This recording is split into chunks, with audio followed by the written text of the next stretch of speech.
Hi kids! Welcome to Teacher Beth Class TV.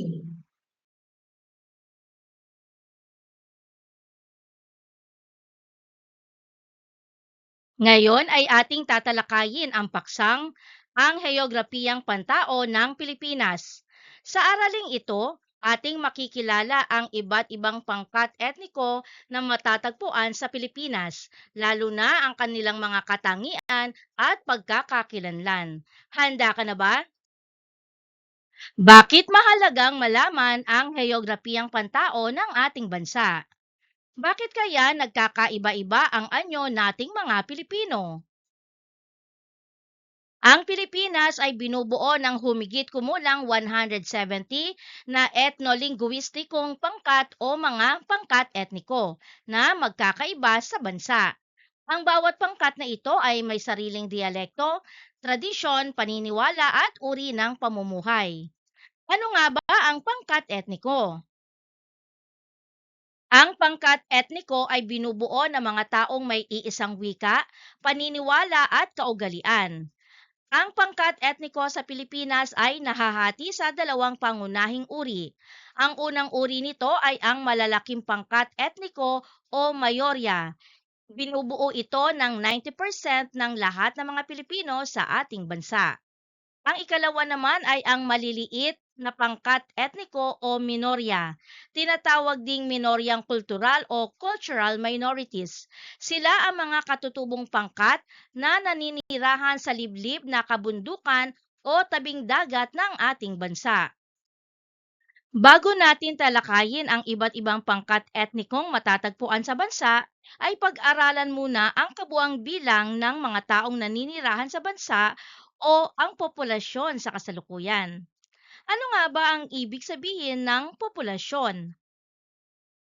Populasyon ang tawag sa dami o bilang ng mga taong naninirahan sa isang partikular na lugar. Demografiya o demography ang pag-aaral ng estadistika tungkol sa populasyon ng isang lugar o bansa. Demograpo naman ang tawag sa mga taong nag-aaral tungkol sa demografiya. Batay sa opisyal na 2024 Census of Population ng Philippine Statistics Authority o PSA, ang opisyal na populasyon ng Pilipinas ay 112,729,484. Narito ang ilang mga malalaking pangkat etniko sa Pilipinas: Cebuano, Tagalog, Kapampangan, Ilocano, Ilonggo, Waray, Pangasinense o Pangasinan, at ang mga pangkat etniko na Muslim, halimbawa nito ang Magindanawan at Bicolano. Uulitin ko, ilan lamang ito sa mga malalaking pangkat etniko sa ating bansa.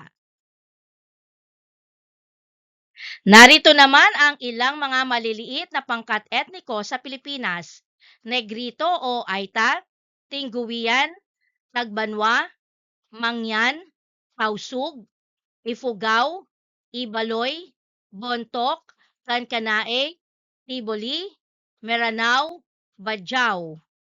Ang mga maliliit na pangkat etniko ay karaniwang naninirahan sa matataas na lugar gaya ng kabundukan, burol at talampas. Ang iba naman ay nasa kagubatan at sa mga lugar na malayo sa kabayanan. Sila ay may sariling kaugalian at paniniwala. Pinanatili nila ang kanilang wika, tradisyon at kaugalian. Maaari mo ring panoorin ang aking mga video lessons tungkol sa mga pangkat etniko sa Pilipinas. Ito ay 3 video mula sa mga pangkat etniko sa Luzon, Visayas at Mindanao. Ilalagay ko ang bawat link sa description. Pagkakaroon ng isang pambansang wika. Ang Pilipinas ay may mahigit 180 na wika na ginagamit ng iba't ibang pangkat etniko sa buong kapuluan. Kabilang sa mga pangunahing wika ang Tagalog, Cebuano, Ilocano, Hiligaynon, Bicolano, Waray, Kapampangan, Pangasinan at Meranao. Bagamat magkakaiba ang mga wikang ito, marami silang pagkakatulad sapagkat kabilang ang mga ito sa pamilyang Austronesian o Malayo-Polynesian. Naimpluwensyahan din ang ating mga wika ng mga salita mula sa India, Arabia, China, Espanya at Inglaterra dahil sa pakikipagkalakalan at pananakop. Ang Filipino ang kinikilalang pambansang wika ng Pilipinas ayon sa Artikulo 14, Section 6 ng Saligang Batas ng 1987. Ito ay patuloy na pinauunlad at hindi lamang nakabatay sa Tagalog, kundi pati sa iba pang katutubong wika ng bansa. Mahalaga ang pagkakaroon ng pambansang wika dahil ito ang nagsisilbing tulay ng komunikasyon ng mga Pilipino mula sa iba't ibang rehiyon. Sa pamamagitan nito ay napapalakas ang pagkakaisa, napapanatili ang ating kultura at naipapahayag ang ating pambansang pagkakakilanlan. Pagkakaroon ng matibay na pananalig sa Diyos. Isa sa mga katangiang nagkakaisa ang mga Pilipino ay ang kanilang pananalig sa Diyos. Bagamat may iba't ibang rehiyon at paraan ng pagsamba ang mga mamamayan, iisa ang kanilang layunin, ang magbigay galang at magtiwala sa may kapal. Naipakikita ng mga Pilipino ang kanilang pananampalataya sa pamamagitan ng pagdarasal, pagsamba o pagsimba, pagtulong sa kapwa, paggalang sa magulang, pagiging mabuti, at pakikilahok sa mga gawaing panrelihiyon. Ang pananalig sa Diyos ay mahalaga sapagkat ito ang nagsisilbing gabay sa paggawa ng mabuti at tamang pagpapasya. Nakatutulong din ito sa pagpapanatili ng kapayapaan, pagkakaisa at paggalang sa kapwa sa loob ng pamayanan. Pagkakatulad sa uri ng tirahan at pamumuhay. Magkakaiba man ang pangkat etniko sa Pilipinas, marami silang pagkakatulad sa kanilang tirahan at pamumuhay. Ang uri ng kanilang tahanan ay nakabatay sa kapaligirang kanilang tinitirhan. Ang mga naninirahan sa kabundukan ay karaniwang gumagamit ng kahoy, kawayan at pawid sa paggawa ng bahay, samantalang ang mga nasa kapatagan at lungsod ay kadalasang may mga bahay na yari sa konkreto at iba pang matitibay na materyales. Sa mga baybay dagat at tabing ilog naman ay makikita ang mga bahay na nakatukod upang maiwasan ang pagbaha at mapadali ang kanilang pamumuhay. Noong sinaunang panahon, ang pangunahing hanapbuhay ng mga Pilipino ay pagsasaka, pangingisda, pangangaso, paggawa ng bangka at pakikipagkalakalan sa mga karatig bansa gaya ng China at Arabia. Sa kabila ng kanilang pamumuhay, pinahahalaga nila ang pagmamahal sa pamilya, pagtutulungan, paggalang sa kapwa, kasipagan at pananampalataya sa Diyos. Hanggang sa kasalukuyan, ang mga pagpapahalagang ito ay nananatiling mahalagang bahagi ng pagkakakilanlan ng mga Pilipino. Muli, ang pangkat etniko ay binubuo ng mga taong may iisang wika, paniniwala at kaugalian. Ito ay nahahati sa dalawang pangunahing uri, ang malalaking pangkat etniko o mayorya at ang mga maliliit na pangkat etniko o minorya. Ang bawat pangkat etniko ay may kakaibang kultura at tradisyon na dapat nating igalang at ipagmalaki. Ang ating pagkakaiba ay nagbibigay kulay sa pagkakaisa ng bansang Pilipinas.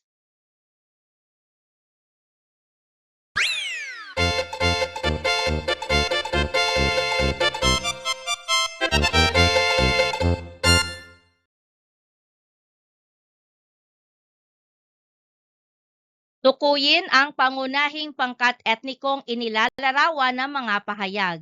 Piliin ang iyong sagot sa mga salitang pagpipilian. Maaari mo ring isulat ang iyong mga sagot sa iyong kwaderno. Narito ang iyong mga pagpipilian.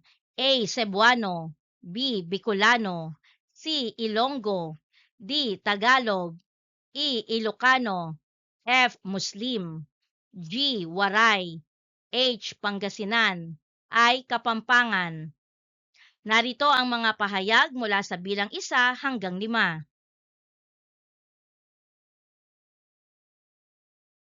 Alamin natin ang mga tamang sagot.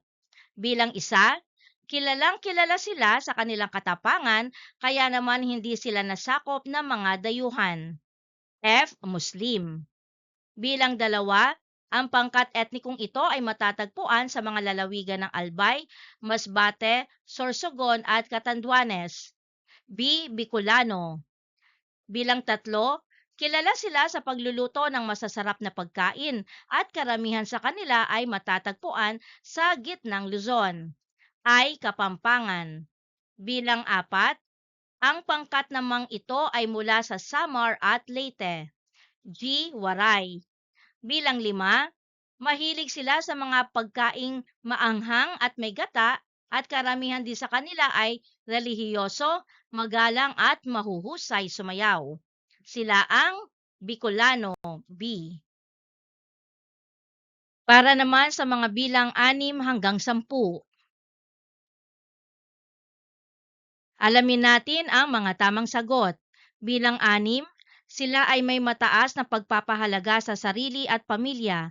Madalas pumipisan pa rin ang mga anak sa magulang kahit sila ay may mga asawa na. D. Tagalog. Bilang 7, ang pangkat etnikong ito ay kilala sa pagiging romantiko, malambing, mahinahon at madasalin. C. Ilonggo. Bilang 8, ang lugar ng pangkat etnikong ito ay kilala sa paggawa ng asin. H. Pangasinan.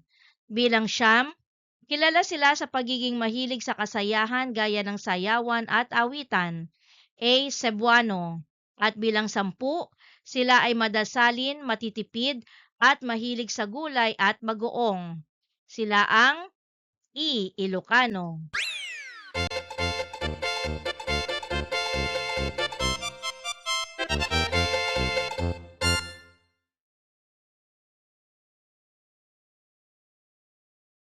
Suriin ang uri ng bawat pangkat etniko. Isulat kung ito ba ay malaking pangkat o maliit na pangkat. Maaari mo ring isulat ang iyong mga sagot sa iyong kwaderno.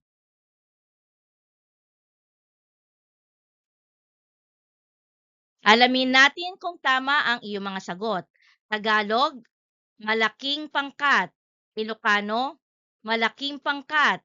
Ifugao, maliit na pangkat. Kapampangan, malaking pangkat. Mangyan, maliit na pangkat. Badyaw, maliit na pangkat. Magindanaon o ang mga pangkat etnikong Muslim, malaking pangkat. Tiboli, maliit na pangkat. Cebuano, malaking pangkat. Negrito o Aita, maliit na pangkat.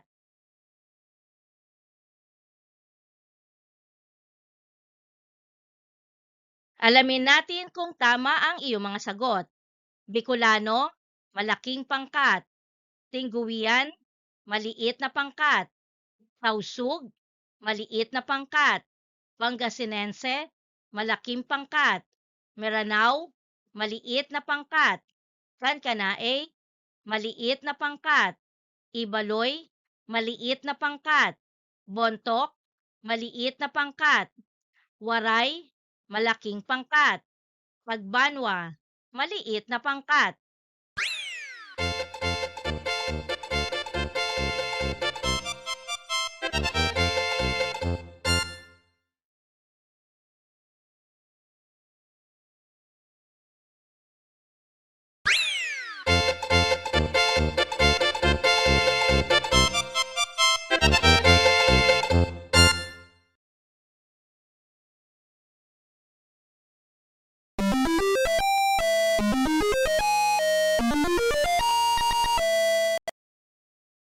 Thank you for joining me. Let's learn, play, and grow together. Teacher Beth Class TV. Subscribe, like, and share. Thank you.